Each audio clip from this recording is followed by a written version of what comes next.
അഭിമന്യു കേസിലെ കുറ്റപത്രമടക്കമുള്ള സുപ്രധാന വിവരങ്ങൾ കാണാതായി എന്ന വിവരം പുറത്തറിഞ്ഞത് പോപ്പുലർ ഫ്രണ്ടുമായി ബന്ധപ്പെട്ട വിവരങ്ങൾ എത്തിയ NIA കോടതിയിലെത്തിയപ്പോഴാണ്. 11 രേഖകളാണ് എറണാകുളം പ്രിൻസിപ്പൽ സെഷൻസ് കോടതിയിൽ നിന്ന് ഇപ്പോൾ അപ്രത്യക്ഷമായിരിക്കുന്നത്. വീഴ്ച വരുത്തിയ ഉദ്യോഗസ്ഥന്മാർക്കെതിരെ കർശന നടപടി വേണമെന്ന് SFI ആവശ്യപ്പെട്ടു കഴിഞ്ഞു. കൊച്ചിയിൽ നിന്ന് ശ്യാംകുമാർ നമുക്കൊപ്പം ചേരുന്നു. ശ്യാംകുമാർ, കോടതിയിൽ ഈ രേഖകളൊക്കെ സംരക്ഷിക്കപ്പെടും എന്ന പൊതുജനങ്ങളുടെ വിശ്വാസങ്ങൾക്കല്ലേ ഇത്തരം സംഭവങ്ങൾ ഇളക്കം തട്ടിക്കുന്നത്? വിവരങ്ങൾ എന്തൊക്കെയാണ്? ഗുഡ് മോർണിംഗ്, പറയൂ. Good morning. SKN പറഞ്ഞ പോലെ തന്നെ ഒരു കേസുമായി ബന്ധപ്പെട്ടുള്ള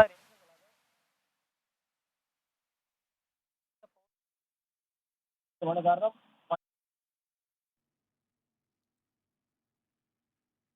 ഓക്കെ, അഭിമന്യുവിൻ്റെ കേസ് അടങ്ങിയ സുപ്രധാനപ്പെട്ട വിവരങ്ങളാണ് കോടതിയിൽ നിന്ന് കാണാതായിരിക്കുന്നത്. തീർച്ചയായിട്ടും ഇതിൽ ഉൾപ്പെട്ട ആളുകളുണ്ടാകും. ചില ഒറ്റപ്പെട്ട സംഭവങ്ങളൊക്കെ കേരളത്തിൽ ഉണ്ടായിട്ടുണ്ട്. ഇത്തരം രേഖകൾ കോടതിയിൽ നിന്ന് തന്നെ കാണാതായിട്ടുള്ള ചില വിവരങ്ങൾ, പുന്നൂർ കോടതിയിൽ നിന്നൊക്കെ ചില രേഖകൾ കാണാതായിട്ടുണ്ട് പണ്ട്.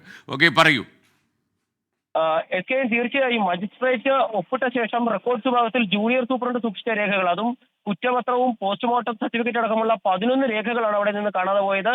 ഇതിൽ മജിസ്ട്രേറ്റ് അടക്കം ഈ കാണാതെ പോയതിൽ അന്വേഷണ പരിധിയിൽ വരുമെന്നുള്ള കാര്യം ഉറപ്പാണ്. ജൂനിയർ സൂപ്രണ്ടിന് ഉൾപ്പെടെ നടപടി ഉണ്ടാകാനും സാധ്യതയുണ്ട്. കോടതിയിൽ നിന്ന് ഏറ്റവും പ്രധാനപ്പെട്ട ഒരു കേസിന്റെ, അതും 18-ാം തീയതി വിചാരണ ആരംഭിക്കാനിരിക്കുന്ന കേസിന്റെ കുറ്റപത്രം ഉൾപ്പെടെ കാണാതെ പോയത് ഇപ്പോഴെങ്കിലും അറിഞ്ഞത് NIA സംഘം കോടതിയിൽ എത്തിയപ്പോഴാണ്. പോപ്പുലർ ഫ്രണ്ടിന്റെ നിരോധനവുമായി ബന്ധപ്പെട്ട വിവരങ്ങൾ തേടിയാണ് NIA സംഘം എത്തിയത്. അപ്പോഴാണ് ഈ രേഖകൾ കാണാതെ പോയത് അറിയുന്നതും വിവരം ഹൈക്കോടതിയെ അറിയിക്കുന്നതും. രേഖകൾ പുനഃസ്ഥാപിക്കാൻ ഹൈക്കോടതി അനുമതി നൽകിയിട്ടുണ്ട് എങ്കിലും എങ്ങനെയാണ് കോടതിയുടെ കസ്റ്റഡിയിൽ ഇരിക്കുന്ന രേഖകൾ കാണാതെ പോയത്, ആരെടുത്തുകൊണ്ടുപോയി തുടങ്ങിയ ചോദ്യങ്ങൾക്ക് ഉത്തരം ലഭിക്കേണ്ടതുണ്ട്. അതിന്റെ കസ്റ്റോഡിയന്മാരായിരുന്ന ആളുകൾ ഉൾപ്പെടെ ഇതിൽ നടപടി നേരിടേണ്ടി വരുമെന്നുള്ള കാര്യം ഉറപ്പാണ്. ഏതായാലും ഇതുമായി ബന്ധപ്പെട്ട നടപടി വേണമെന്ന് ഇപ്പോൾ SFI അടക്കം ആവശ്യപ്പെട്ടു കഴിഞ്ഞു. സെഷൻസ് കോടതിയിൽ ഈ കേസുമായി ബന്ധപ്പെട്ടുള്ള മജിസ്ട്രേറ്റ് കോടതിയിലെ ഉദ്യോഗസ്ഥർക്കെതിരെ നടപടി വേണമെന്നുള്ള ആവശ്യമാണ് ഇപ്പോൾ ഉയരുന്നത്. ഏതായാലും ഈ കേസുമായി ബന്ധപ്പെട്ട് പോലീസ് പുതിയ FIR രജിസ്റ്റർ ചെയ്യേണ്ടി വരും. പ്രത്യേകിച്ച് ഏറെ ഉള്ളിളക്കം സൃഷ്ടിച്ച അഭിമന്യു കേസിന്റെ കുറ്റപത്രം അടക്കമാണ് കാണാതെ പോയത്. അതുകൊണ്ട് തന്നെ ഇതിൽ പുതിയ കുറ്റപത്രം വരേണ്ടി വരും. കോടതി ജീവനക്കാരടക്കം ഒരുപക്ഷെ പ്രതിയാകുന്ന സാഹചര്യം ഉൾപ്പെടെ ഉണ്ടാകുകയും ചെയ്യും. അതുകൊണ്ട് തന്നെ വലിയ രീതിയിൽ അന്വേഷണം ഹൈക്കോടതിക്ക് ഉൾപ്പെടെ നടത്തേണ്ടി വരും. ഏതായാലും കോടതിയുടെ കൈവശമിരിക്കുന്ന രേഖകൾ കാണാതെ പോകുന്നു എന്നുള്ളത് ഒട്ടും ആശാസ്യകരമായ ഒരു വാർത്ത അല്ല. SKN. ഓക്കെ, ശ്യാംകുമാറാണ് വിവരങ്ങൾ നൽകിയത്. എന്തായാലും കോടതി രേഖകൾ കോടതിയിൽ സുരക്ഷിതമായിരിക്കുമെന്നുള്ള ചിന്തയ്ക്ക് ഒരിക്കലും ഉടവ് തട്ടാൻ പാടില്ല. അതുകൊണ്ട് തന്നെ കർക്കശമായ നടപടികളിൽ അനാസ്ഥ കാണിച്ച അല്ലെങ്കിൽ കുറ്റകരമായ ഗൂഢാലോചനപ്പെട്ടിട്ടുണ്ടെങ്കിൽ അവർക്കെതിരെ എടുക്കണമെന്നാണ് നമുക്ക് പറയാനുള്ളത്.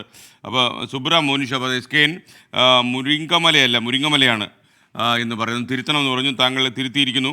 അതുപോലെ വസന്തകുമാരി ഹാൻസ്പുരി കാഴ്ച വളരെ രസമായിട്ട് അടിപൊളിയായിട്ടുണ്ടെന്ന് പറയുന്നു.